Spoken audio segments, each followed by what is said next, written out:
Special video పిల్లల కోసం పెద్దల కోసం అందరి కోసం చూసేయండి ఒక వీడియో ఏంటో. ఫస్ట్ మనం ఇక్కడ ముగ్గురు సరిపడగా రాగి జావని ఓట్స్ చేయబోతున్నాను. చాలా టేస్టీ ఉంటుంది, చేయడం చాలా సింపుల్. ఫస్ట్ ఇక్కడ నేను ముగ్గురు సరిపడగా ఒక 1.5 గ్లాస్ వరకు వాటర్ తీసుకున్నాను. ఈ వాటర్ అయితే గ్యాస్ వెలిగించుకొని సిలాపలా మరిగించుకోవాలి.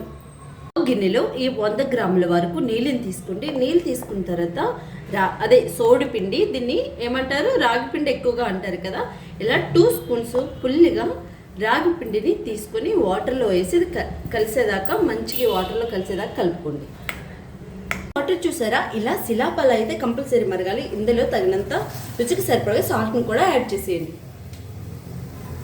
మనం గ్యాస్ని సిమ్లో పెట్టుకొని మరుగుతున్న వాటర్లో ఆల్రెడీ మనం సోడి పిండిని ఇలా వాటర్లో వేసి కలుపుకున్నాం కదా, దీన్ని స్లోగా దారి మాదిరిగా ఇట్లా పోసుకొని కలుపుకోవాలన్నమాట. ఇలా స్పూన్తో కలుపుతూనే ఉండాలి, పోసి, ఎందుకంటే మళ్ళీ పిండి అనేది ఉండలు కట్టేస్తుంది అనమాట.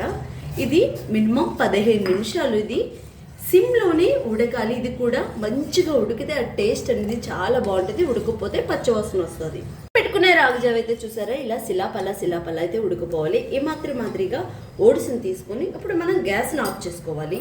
గ్యాస్ని ఆఫ్ చేసుకున్న తర్వాత ఓట్స్ని ఒక 3 స్పూన్స్ వరకు ఫుల్గా తీసుకోండి. ఇక్కడ నేను అంచనాగా తీసుకున్నాను, ఎందుకంటే నేను ఎప్పటికప్పుడు పిల్లలు చేసేస్తాను కాబట్టి.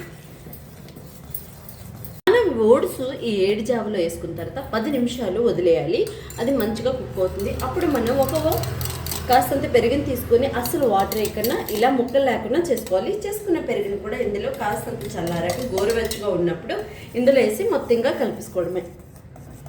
చూసారా, మన రాగి జావ ఎంత బాగుందో, టేస్ట్ కూడా చాలా చాలా బాగుంటుంది, ఆరోగ్యానికి కూడా చాలా మంచిది.